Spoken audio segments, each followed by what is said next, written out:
Hi, my name is Troy Hunter, and today is January the 6th, 2021. This is our individual reflection number 3. And today's activity, we had to create a mock class and a mock presentation based on the lesson plan that we had created on Monday. And so the lesson plan that I created was for a grade 2 class. We're doing science and we're introducing the concept of water. And so how I started off was a presentation having class conversations of what water is, what do we know prior to water, and then I would explain what the physical properties are of water, the different states of water, what water flows, the different, does it flow, does it sit, pond, river, the differences between those two, or and stream. And just getting them thinking, having class conversations. I have lots of questions that are within the slides so they can participate in the slideshow portion of the classroom. And then from there, what I did was have a experiment. So I had a cup of ice, put it on a heater, and watch it go from ice to water to steam as the ice melted and then boiled. And so that just gave them a physical representation of what is occurring and what I showed them on the slide prior to this activity.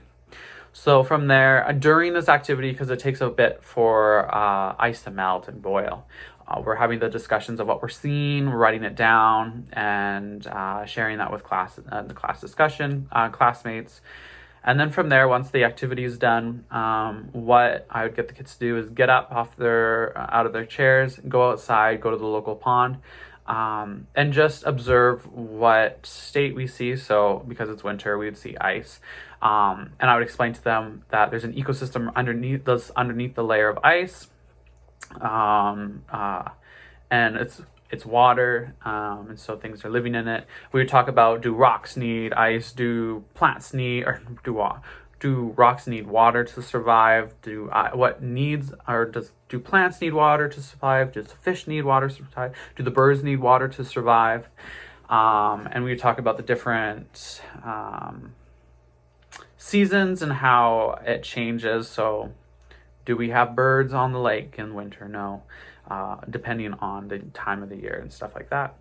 And so I would talk about that. And I'd also incorporate Indigenous knowledge and how the Indigenous communities perceive water before settlers came, and also now their role in maintaining a healthy ecosystem.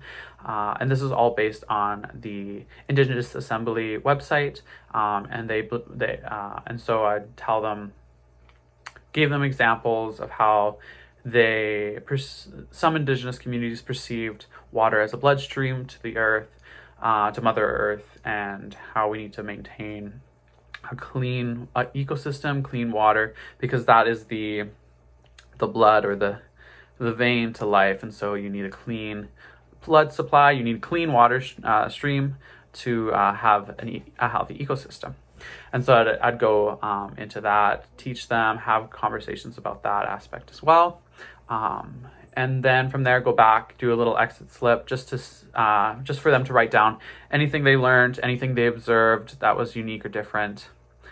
And so I did the mock presentation to my dogs and submitted that onto a Google Doc so that my classmates could watch it and respond. So what we decided to do one pro, one con, or a couple pros and a couple cons, just to see what we did well and then what we can improve.